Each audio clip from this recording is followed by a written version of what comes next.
Hello everyone, welcome to my channel Mon and Moon's Diary। আশা করছি তোমরা সবাই খুব ভালো আছো। আজ আবারও চলে এলাম একটা নতুন রেসিপি নিয়ে। আজকে আমি বানাতে চলেছি আলু পটলের ডালনা, খুব সহজ রেসিপিতে।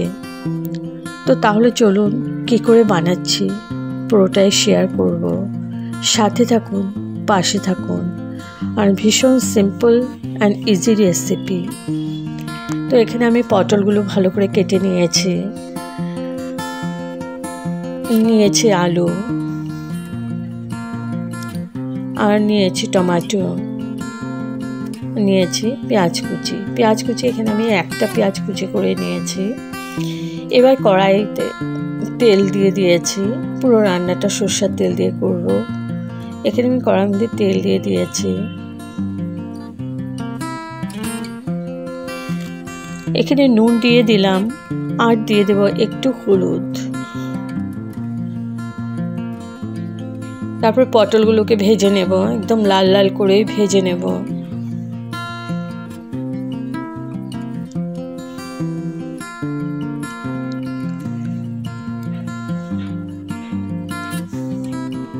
এখন ভালো করে নাড়াচাড়া করে পটলগুলোকে লাল করে ভেজে নেব। আর হাই ফ্লেমেই আছে।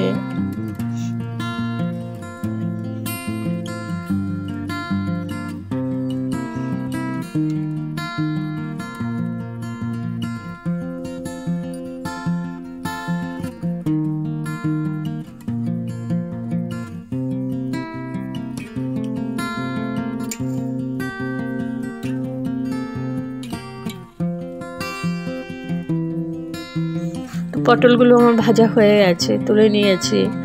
এখন ওই তেলে আমি আবার একটু নুন আর একটু হলুদ দিয়ে আলুগুলোকেও ভেজে নেব, একদম লাল করেই ভেজে নেব। এখানে আমার 80% মতো সেদ্ধ হয়ে যায়। আলু আর পটল ভেজে নিয়ে, আলু পটল ভেজে নিলে রান্নার টেস্টটাই চেঞ্জ হয়ে যায়, ভীষণ টেস্টি হয়ে যায়। তো আলুগুলোকে আমি লাল করে ভেজে নেব, আর একদম হাই ফ্লেমেই আছে। তো আলুগুলো ভাজা হয়ে গেছে, তুলে নিয়েছি। এখন ওই তেলে আমি দিয়ে দিলাম দুটো তেজপাতা, 5 ফোড়ন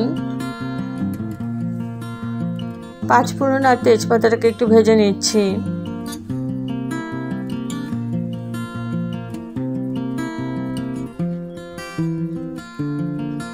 এবার দিয়ে দিলাম কুচি পেঁয়াজটাকেও একটু ভেজে নেব।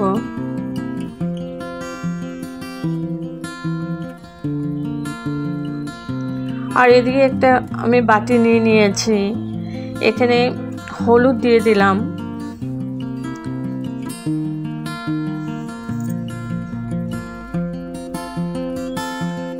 ধনে পাউডার,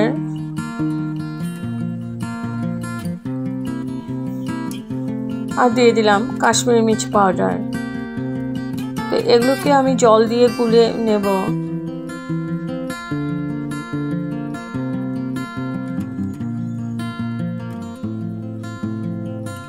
ভালো করে মিক্স করে দিচ্ছি। এদিকে পেঁয়াজটা আমার ভাজা হয়ে গেছে। এখন আমি দিয়ে দিলাম একটা টমেটো কেটে নিয়েছিলাম, ওই টমেটোটা দিয়ে দিলাম।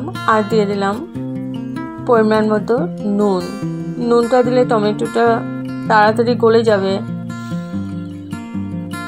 এবার ভালো করে নাড়াচাড়া করে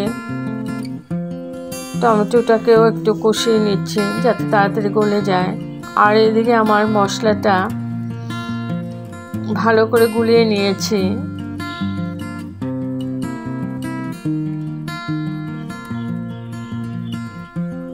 এখন দিয়ে দিলাম মশলার পেস্টটা।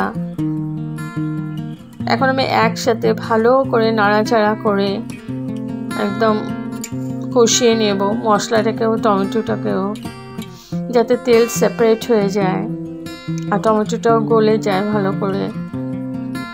তো আমার তেল একদম সেপারেট হয়ে গেছে আর টমেটোটাও ভালো করে গলে গেছে। এখন আমি দিয়ে দেব ভেজে রাখা আলু আর পটল, দিয়ে দিলাম। এবার ভালো করে মিশিয়ে নেব মশলার সাথে।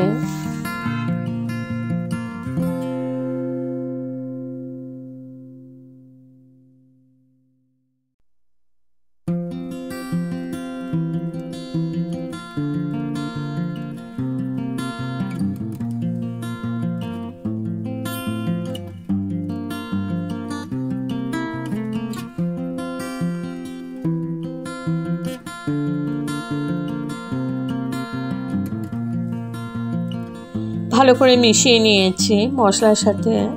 এখন আমি খানিকক্ষণ কষিয়েও নেব আর একটু জল দিয়ে দিলাম, নাহলে নিচে লেগে ধরছে, ওর জন্য একটু জল দিয়ে দিলাম।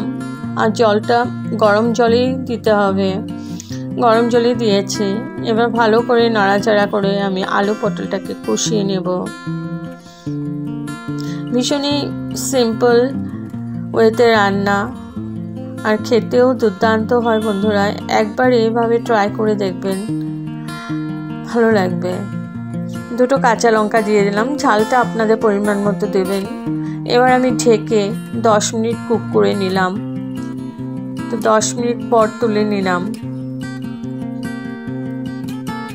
ভালো করে আমার সেদ্ধ হয়ে গেছে আলু পটল।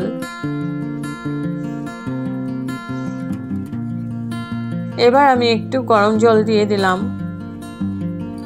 এই রেসিপিটার মধ্যে কোনো বেশি গ্রেভি থাকবে না, কামাখাই থাকবে, তবেই